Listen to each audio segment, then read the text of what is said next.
नमस्कार, स्वागत है आपका इस बुलेटिन में और मैं हूं आपके साथ योगेश पांडे। कोरोना संकट के बीच पश्चिम बंगाल में विधानसभा चुनाव जारी है और 5वें चरण के तहत आज राज्य में 45 विधानसभा सीटों के लिए वोटिंग हो रही है और बूथ से 200 मीटर के दायरे में धारा 144 लागू है। इन सीटों पर कुल 342 उम्मीदवारों के बीच मुकाबला है और ये सीटें उत्तर 24 परगना, पूर्व वर्धमान, नदिया, जलपाईगुड़ी, दार्जिलिंग और कालिम्पोंग जैसे जिलों की हैं। वहीं मतदान को लेकर पीएम मोदी ने ट्वीट कर भारी मतदान की अपील की है। तो कोरोना संकट के बीच आज पश्चिम बंगाल के 5वें चरण का मतदान जारी है। राज्य की 45 विधानसभा सीटों पर मतदान हो रहा है और बूथ से 200 मीटर के दायरे में धारा 144 भी लागू की गई है। इन सीटों पर कुल 342 उम्मीदवारों के बीच मुकाबला है आज और ये सीटें उत्तर 24 परगना, पूर्व बर्धमान, नदिया, जलपाईगुड़ी, दार्जिलिंग और कालिम्पोंग जैसे जिलों की हैं। वहीं मतदान को लेकर पीएम नरेंद्र मोदी ने ट्वीट कर भारी मतदान की अपील भी की है। तो जहां कोरोना का कहर लगातार जारी है, वहीं दूसरी तरफ आज पश्चिम बंगाल में 5वें चरण का मतदान भी शुरू है, जारी है और 45 विधानसभा सीटों पर मतदान हो रहा है। आज बूथों के बाहर देखा जा रहा है कि मतदाताओं की लंबी लंबी लाइनें लगी हुई हैं। लोग मतदान बढ़ चढ़ करके कर रहे हैं और इसी बीच प्रधानमंत्री नरेंद्र मोदी ने ट्वीट करके लोगों से अपील भी की है कि बढ़ चढ़ करके लोग मतदान करें।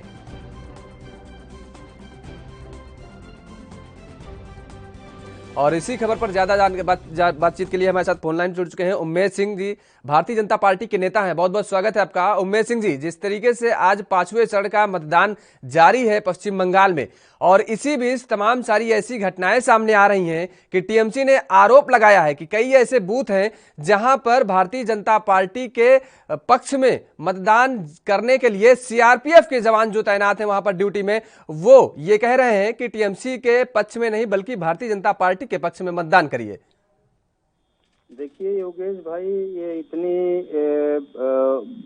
जबरदस्त और बेलगाम भाषा चल रही है उनका, तो क्या बोले कब किसको बोल दें कोई पता नहीं है। आज इसी तरह से उन्होंने पूरी जनता पे आरोप लगा दिया कि उनकी भीड़ में जा रही है जो जनता भाजपा की, वो पैसा लेके जा रही है, भाजपा को वोट जो दे रही है पैसा दे के दे रही है। आज बता रही है कि सीआरपीएफ या जो है ये फोर्स जो है वो सारी उनको वोट करा रही है, दबाव बना रही है। अब इनको इतना कम से कम नहीं धैर्य है कि जिस जनता ने 5 साल इनको 1 बार 2 बार जिताया और वोट दिया था, इन्होंने कितना पैसा दिया था जनता को, वो जनता को कितना चुभता होगा, कितना खलता होगा। इन लोगों को इस तरह से बोलने से वोट बैंक अपनी बर्बाद और नुकसान करते जा रहे हैं। और जो इनका ठीक है उमेश सिंह जी, आप बने रहिए हमारे साथ। टीएमसी से हमारे साथ जुड़ चुके हैं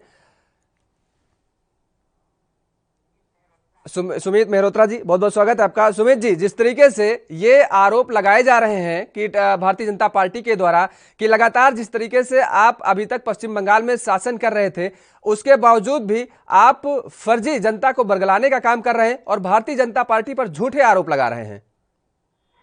ये भारतीय जनता पार्टी यही कहती है। देखिए मैंने एक जगह न्यूज़पेपर पे पढ़ रहा था कि अब भारतीय जनता पार्टी बंगाल में वाम मोर्चे का साथ दे रही है टीएमसी को हराने के लिए। वाम मोर्चा भारतीय जनता पार्टी को दे रहा है, साथ दे रहा है टीएमसी को हराने के। पर जनता समझ रही है कि इन लोगों का खेल जो ये खेल रहे हैं भारतीय जनता पार्टी या ये वाम मोर्चा, ये चलेगा नहीं इन लोगों का कुछ भी, भारतीय जनता पार्टी वगैरह का। वहां पे टीएमसी की सरकार बनने जा रही है। ये लोग कितने कुछ कर ले, चाहे ममता दीदी के ऊपर कुछ भी आरोप लगा ले, उन्हें जेल में बंद कर दे, पर जनता साथ देगी माननीय ममता दीदी का। सुमित जी, 7 साल में देश को बर्बाद करने का काम माननीय मोदी जी, अमित शाह जी ने करा है। चुनावी रैलियां कर रहे हैं, कोविड-19 चल रहा है। हमारी माननीय ममता दीदी कह रही हैं जो 3 चरण 4 चरण रह गए हैं उसे एक फेस में कराने का काम करिए ताकि जनता बच सके कोविड-19 से। पर ये लोग कह रहे हैं नहीं, हम तो पूरा ही कराएंगे। तो आज जनता समझ रही है ना कि कौन सही है कौन गलत है। सुमित जी, वर्धमान से एक तस्वीर सामने आई है, खबर सामने आई है जहां पर दोनों पक्षों में यानी टीएमसी और भारतीय जनता पार्टी के कार्यकर्ताओं में झड़प हुई है और भारतीय जनता पार्टी ने ये आरोप लगाया है कि टीएमसी के जो कार्यकर्ता हैं वो भारतीय जनता पार्टी के कार्यकर्ता को पीटे हैं और उसको यानी भारतीय जनता पार्टी को कार्यकर्ता को हॉस्पिटल में एडमिट कराना पड़ा।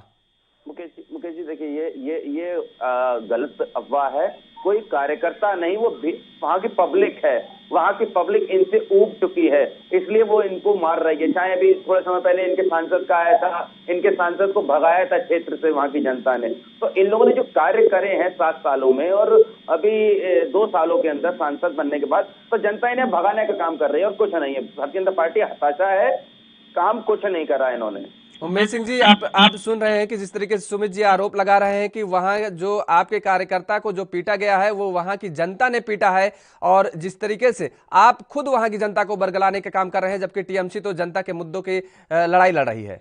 देखिए, अब सुमित मेहरोत्रा जी जो भी जानकारी है वो बोल रहे हैं, उनको अपने अपनी समझ होगी, लेकिन आज स्थितियां तो ये बन गई है, ये शायद मेहरोत्रा जी ने नहीं देखा कि किस तरह से टीएमसी के लोगों ने घर में घुस घुस के मार रहे हैं, किस तरह से गाड़ियां तोड़ रहे हैं, सारे कार्यकर्ताओं के हाथ में झंडे बैनर हैं, सबकी फोटोग्राफी है। आप अपने बी टीम बना के काम कर रहे हैं, चुनाव आयोग को बी टीम बना के कर रहे हैं। अरे इनको बंद कराओ, मुहिम का बंद करो। सुमित महत्रा तो कह दो बोलना सीखें, जो है बैठा करें चैनल पे, तो किसी को बोलने दिया करें, सुना। बोलिए उमेश जी, बोलिए, आप अपनी बात रखिए। ये जो है इस तरह की हालात टीएमसी ने किया, और कि आज पूरी जनता को इन लोगों ने गाली दिया। तो इनकी मुखिया जो है ममता दीदी ने इनको चोर बता दिया जनता को, पब्लिक को। ये कैसे, किस तरह की राजनीति करेंगे, कैसे जनता इनके साथ रहेगी? आज जनता इनसे जो है पूरी तरह से इनको नकार दिया है। ये लोग 10% भी सीट पाने नहीं जा रहे हैं। आज इससे अनाप शनाप बोलना। उमेश जी, आप सुन रहे हैं कि सुमित जी कह रहे हैं कि बंगाल की जनता को आप मरवा रहे हैं सीआरपीएफ के जवानों से, और साथ ही साथ आज की जो घटना सामने आई है वो ये कि सीआईएसएफ के द्वारा एक जगह बमबारी भी की गई है। ये टीएमसी के नेताओं द्वारा कहा जा रहा है, और ये ताकि बूथ कैप्चरिंग की पूरी प्लानिंग है, ताकि जो टीएमसी के वोटर्स हैं, जो मतदान है वो वोट ना कर सके, और जो वहां की जनता है वो भारतीय जनता पार्टी के पक्ष में वोट करे। देखिए योगेश भाई, सबसे बड़ी बात है कि मैं सुमित मेहरोत्रा जी को नहीं कुछ बोल सकता, क्योंकि उनको बोलने का भी तरीका नहीं मालूम है, किस तरह से हड़बड़ाए और घबराए हुए हैं। जिस तरह से इनकी ममता दीदी जिस तरह से वो बोल रही है अनाप शनाप, ऐसे इनको सुनने की भी समय नहीं है, और ये केवल बोलते जा रहे हैं। यहाँ पे ये आरोप प्रत्यारोप के अलावा इनके पास अब कुछ नहीं बचा है। इनकी पार्टी के सारे नेता इनको छोड़ चुके हैं, इनको जनता ने नकार चुकी है। पूरे देश के पार्टियों से जो है ये इन्होंने भीख मांगा, वो भी इनको सुनने नहीं आया कोई। तो आज इनका हताशा निराशा दिख रहा है। ये पूरे फोर्स के ऊपर जो आरोप लगा देंगे, पब्लिक के ऊपर लगा देंगे, कार्यकर्ताओं पे लगा देंगे। कल जो 10-5 बचे हैं उनको भी ये बाद में आरोप रख देंगे कि आप लोगों ने मुझे हरा दिया, मेरा प्रचार नहीं किया। तो ये अब इनका ये घबराहट का ये सामने दिख रहा है कि स्थितियां क्या है। क्योंकि जनता जिस तरह से पब्लिक बंगाल की उमड़ के आ रही है, और बार बार उनको रोके जाने पे भी कि भीड़ ना लगाएं।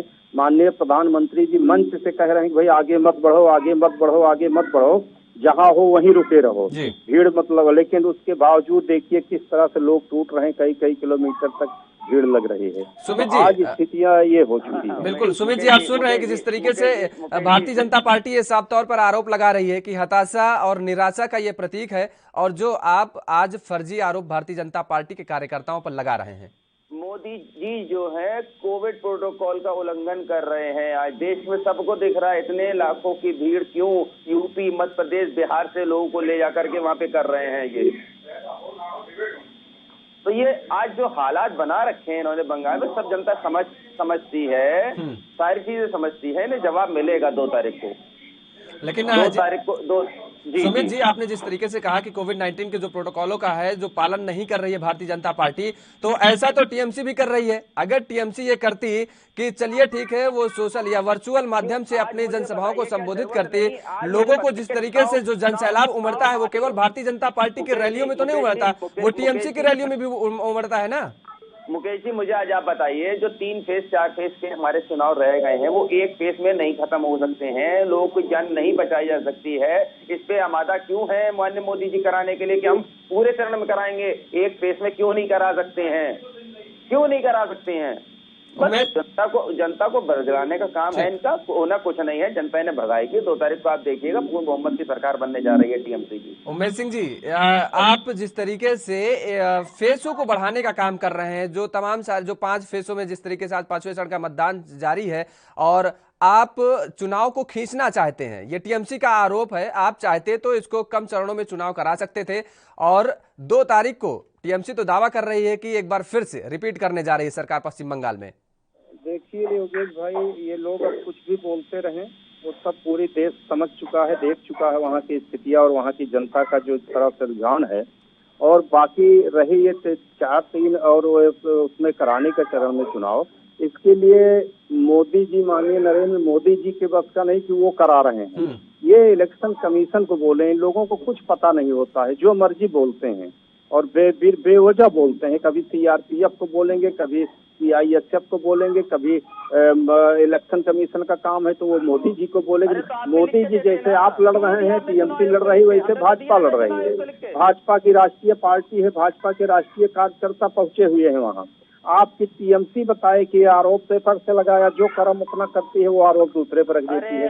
इनको पूछे कि ये के नेता को बुला करके जया जी को कौन बुलाया था, बाहर के नेताओं को यशवंत सिन्हा जी को कौन बुलाया था, ये लोग कहाँ के हैं, कहाँ से किस पार्टी में रहे हैं, आज ज्वाइन हुए हैं, वो तो पार्टी में भी नहीं है।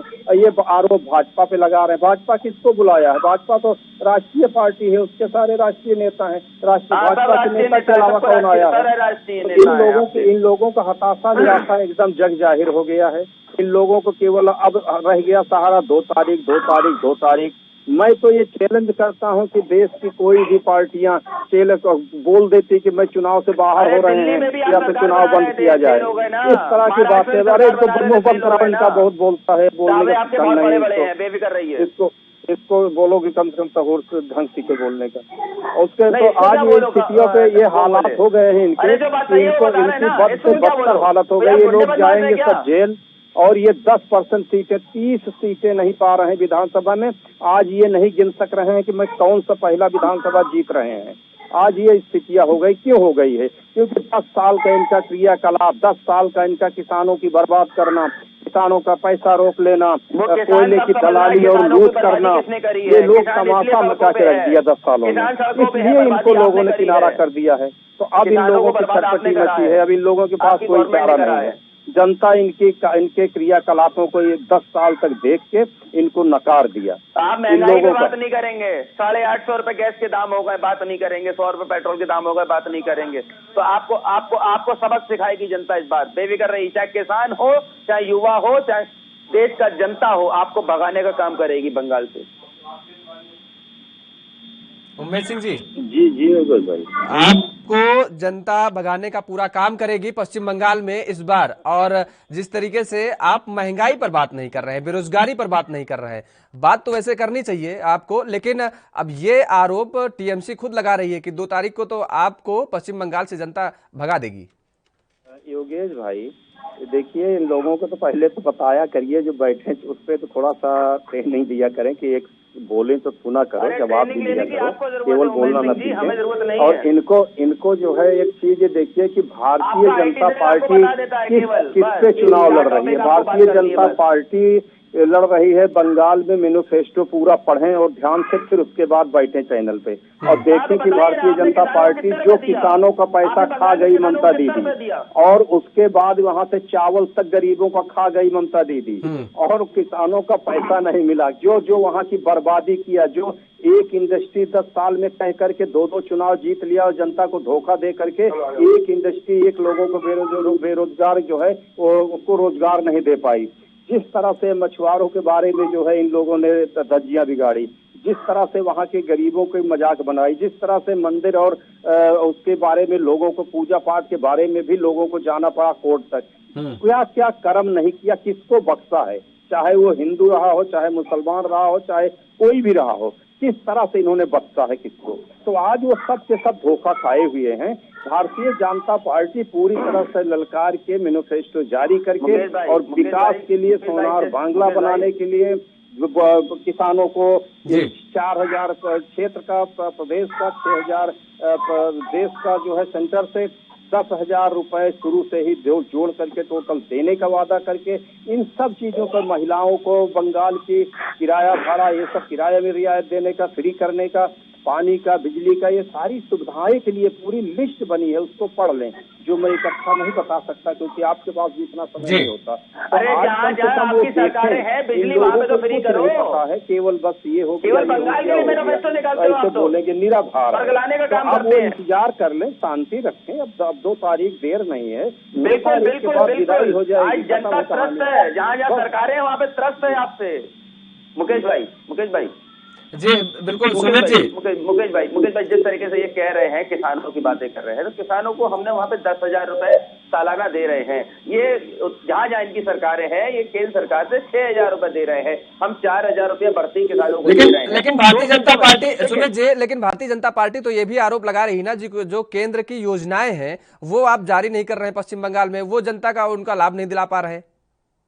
योजना केंद्र से बेहतर वहाँ पे प्रदेश की चल रही है, चाहे स्वास्थ्य के ऊपर हो, चाहे किसानों के ऊपर हो, चाहे शिक्षा के ऊपर हो। तो केंद्र से जब बढ़िया सुविधा वहाँ पे जनता को मिल रही है तो हम केंद्र की योजनाओं का क्यों वो करेंगे लाभ। आज जब बात करते हैं गुजरात मॉडल, आज उत्तर प्रदेश मॉडल की बातें करते हैं। आज योगी बाबा ने हमारे कोरोना काल में सारे शमशान घाटों को ढकने का काम करा है। क्या इन्हें मालूम है, नहीं मालूम है कि हमारी जो हम लोगों ने विकास करा है उसे कोई आए नहीं, इन लोगों ने झूठ बोलने का काम करा है। योगी बाबा ने हमारे वहां पे जाते हैं, बड़ी बड़ी बातें करते हैं, और उत्तर प्रदेश में काम कुछ करा नहीं है 5 साल 4.5 सालों में। तो जनता समझ चुकी है, जो वादे कर रहे हो पहले आप अपने प्रदेशों में करो। आज महंगाई हो चुकी है, पेट्रोल के दाम आज आपने आज तक कम नहीं करे, जहां जहां आपकी सरकारें हैं क्यों नहीं करी, जनता को क्यों लूटने का काम कर रहे हो, चाहे पेट्रोल के माध्यम से हो, चाहे कैश के माध्यम से हो, ये लोग लूटने का काम कर रहे हैं, खजाना भरने का काम कर रहे हैं। आज जनता त्रस्त है। पीएम केयर फंड में इतना रुपया आया, वेंटिलेटर के ऊपर कोई नहीं बताएगा कहाँ गया, कोई काम नहीं है इनके, चाहे विकास। ठीक है, कौन रुपया कहाँ गया है ये जनता फिलहाल बता देगी। आप दोनों मेहमानों का साथ हमारे साथ जुड़ने के लिए बहुत बहुत शुक्रिया। तो 2 तारीख को जिस तरीके से नतीजे आएंगे और 2 तारीख को ये पता चल जाएगा कि कौन किसके पक्ष में जनता भरपूर सहयोग करती है। वही रुक कर लेते हैं अगली खबर का। कोरोना को कहर देश में लगातार जारी है, वहीं इस कहर से कोई भी नहीं बच पा रहा है। दरअसल सीएम योगी के बाद अब यूपी के डीजीपी भी कोरोना पॉजिटिव पाए गए हैं। डीजीपी अवस्थी होम आइसोलेशन में है। वहीं 2 और आईपीएस अफसरों को भी कोरोना हो गया है, जिन्हें अस्पताल में भर्ती करवाया गया है। इतना ही नहीं, लखनऊ के डीएम अभिषेक प्रकाश भी कोविड पॉजिटिव पाए गए हैं। प्रकाश ने खुद इस बात की जानकारी दी है, उन्होंने खुद को होम आइसोलेट किया है।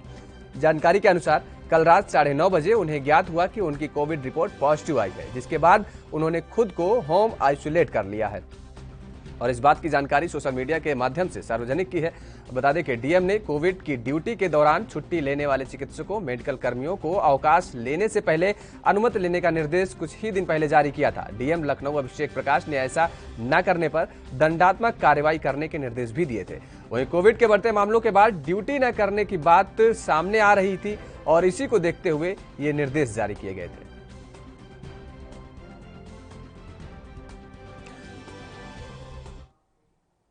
और ज्यादा बातचीत के लिए हमारे साथ फोनलाइन जुड़ चुके हैं आरबी उपाध्याय जी, वरिष्ठ पत्रकार हैं। बहुत बहुत स्वागत है आपका। आरबी जी, जिस तरीके से मामले लगातार बढ़ रहे हैं और लखनऊ का अगर जिक्र किया जाए तो अब आम जनता से लेकर के अधिकारियों तक भी, यहां तक कि मुख्यमंत्री योगी आदित्यनाथ और समाजवादी पार्टी के अध्यक्ष अखिलेश यादव भी कोविड पॉजिटिव पाए गए हैं। मामले लगातार बढ़ते जा रहे हैं लखनऊ में। जिस तरीके से अगर फर्स्ट फेज की बात की जाए तो तब मामले ये होता था कि उत्तर प्रदेश सरकार ये बड़े बड़े दावे ठोकती थी और कहती थी कि उत्तर प्रदेश में कोविड नियंत्रण में है, लेकिन दूसरी लहर में नियंत्रण खो दिया है उत्तर प्रदेश सरकार ने कोविड पर। देखिए, चाहे वो अधिकारी हैं या नेता हैं, योगेश हैं तो इस समाज का हिस्सा जी। और जब समाज में कोई महामारी, बीमारी, कोई भी कुछ फैलेगा तो उससे कोई भी व्यक्ति अछूता रहे, ये संभव नहीं होता। कितना प्रिकॉशन हम रखेंगे। ये बात अलग है कि भी राजनेता या पॉलिटिकल लोग अपने तरीके से नैरेटिव सेट करते हैं, अपने तरीके से भाषण देते हैं, अपने तरीके से प्रेजेंट करने की कोशिश करते हैं, लेकिन ये हकीकत है कि लखनऊ में क्या पूरे देश में जो सेकंड वेव है उसमें जो भी हमारा स्वास्थ्य का इंफ्रास्ट्रक्चर था वो नाकाफी नजर आता है। आप देख रहे हैं कहीं ऑक्सीजन नहीं है, कहीं वेंटिलेटर नहीं है, बहुत सारी जगह बेड नहीं है। जी। तो लखनऊ क्या पूरा प्रदेश आप देखें कि जनता त्राह त्राह कर रही है, लेकिन कहीं कोई सुनने वाला नहीं। अभी सोशल मीडिया पर था, एक जज भी समाज का एक विशिष्ट व्यक्ति होता है, वो हेल्प के लिए सबको कॉल कर लिए, उसने सब जगह से कहा अभी आते हैं जी। और उसके सामने उसकी मिसेज का, उनकी पत्नी का ऑक्सीजन खत्म हो गई और वो डेथ हो गई। तो बड़ा दर्दनाक है। हम लोगों को इसको सीरियस लेना होगा।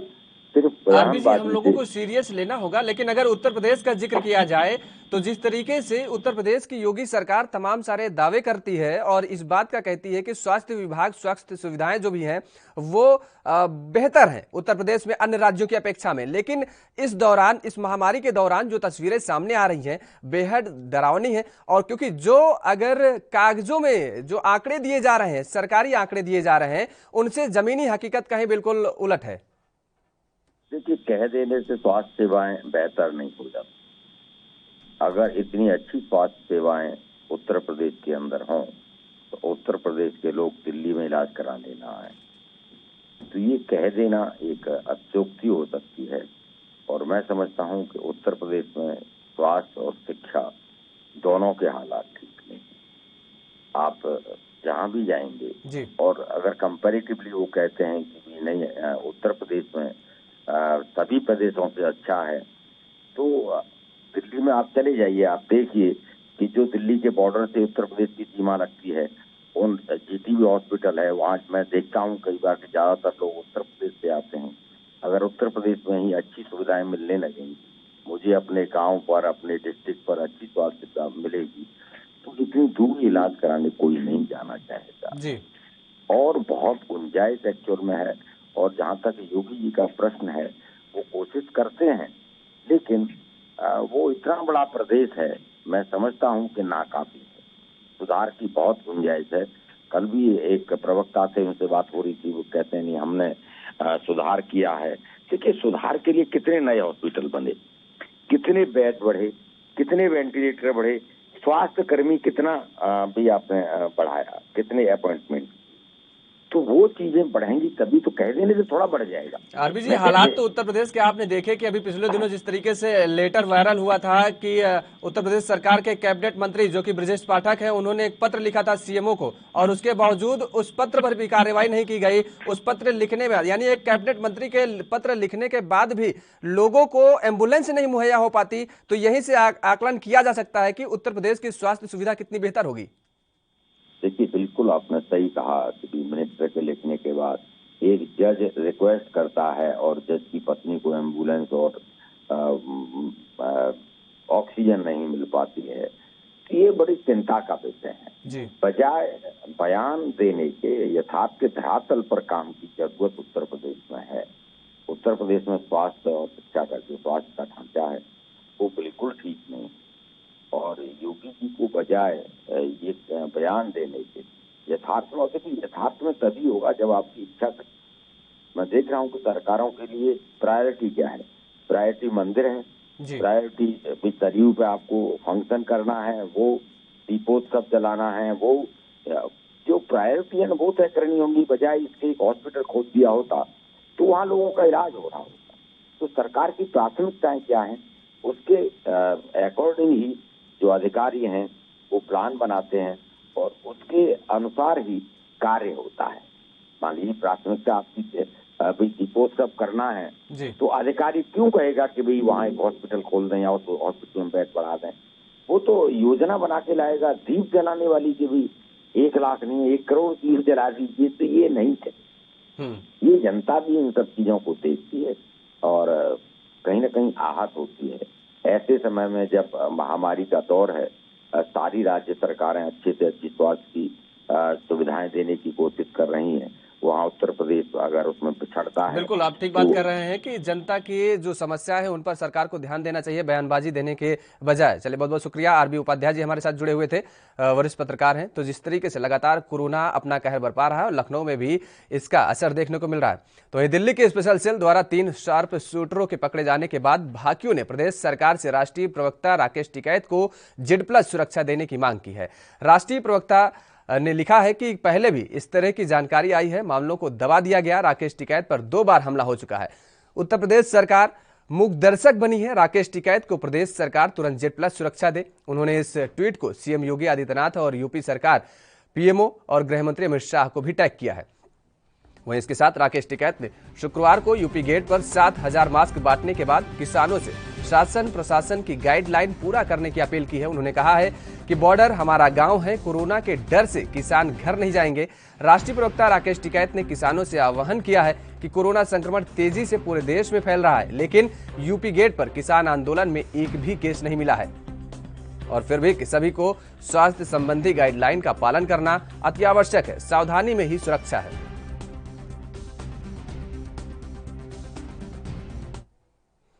मेरे साथ इस बुलेटिन में फिलहाल इतना ही। खबरों के लिए आप बने रहिए ANB न्यूज के साथ।